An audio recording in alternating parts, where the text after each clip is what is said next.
On s'est dit, on va faire une caravane éducative. Bref, la caravane.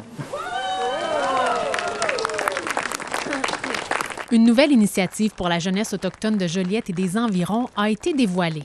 Elle a été dessinée par Jessica Jérôme, une artiste Mi'kmaq.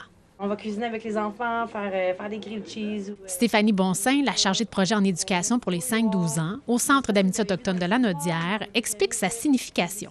On l'a appelé Mascousuin, Mascou qui veut dire l'ours. L'ours, c'est un animal important pour la culture parce que c'est un des 7 animaux sacrés. La caravane est équipée pour le confort des enfants. Donc, on planifie d'aller chercher les enfants avec la caravane, puis d'apporter la remorque dans un parc où que les enfants vont pouvoir aller jouer dehors, mais un coup qu'ils ont froid, ils vont pouvoir entrer, boire un chocolat chaud avec notre petite plaque chauffante. Elle a été pensée et aménagée comme un lieu de rencontre et d'apprentissage, ce que Kiki, une maman atikamekw de 2 enfants, trouve idéal. Je la trouve parfaite pour les enfants, pour les besoins qui vont avoir lieu ici. La caravane est en fait la 2e unité de service mobile du centre. On a tout le rangement ici pour les bandages, faire de la sensibilisation, de la prévention et de l'enseignement aussi. Elle a été précédée par Mikinak, une clinique médicale mobile. On a une grosse partie qui est pour faire des soins.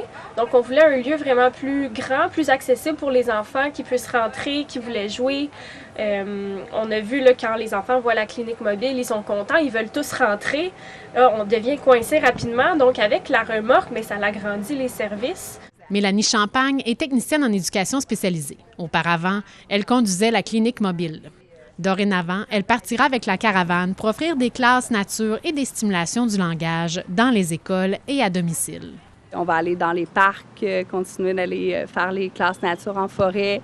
On va avoir un coin là, où est-ce qu'on peut aussi soit aller se réchauffer ou prendre une pause, faire des activités vraiment de stimulation à proximité là, avec les jeunes. Le jeu est au cœur du développement du langage. Un exemple, ça pourrait être de travailler le tour de rôle, de se lancer le ballon ensemble, de piger des mots, par exemple, des figurines, puis de venir dire, par exemple, soleil ou, tu sais, qu'est-ce que, pour travailler là, certains mots.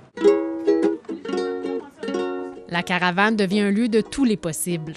Je vais donner des cours de ukulélé, je vais donner des cours de piano, on va faire la percussion. Le dévoilement de la caravane a eu un bel effet. On a des sorties classe nature aussi, qu'on s'en va jouer dans le bois avec les enfants, mais on va pouvoir apporter la remorque avec nous. Jeannot Ottawa, un Atikamekw de Manawan, est heureux que ses enfants pourront en profiter. C'est sûr que j'aurais participé à des activités. Ouais. C'est sûr que des jeunes, dans mon jeune temps, on aurait aimé avoir ça. 139 jeunes, allant de petits jusqu'à 18 ans, sont inscrits aux activités du CAL. Ça fait en sorte qu'on est visible aussi pour les enfants. Si on arrive au parc, ils peuvent voir c'est notre roulotte, c'est notre remorque qui est là. Ils savent qu'ils sont les bienvenus, qu'ils peuvent venir en tout temps dans leur espace. La remorque est maintenant prête à partir et à servir. Stéphanie Desèvres, à PTN Nouvelles Nationales, Joliette.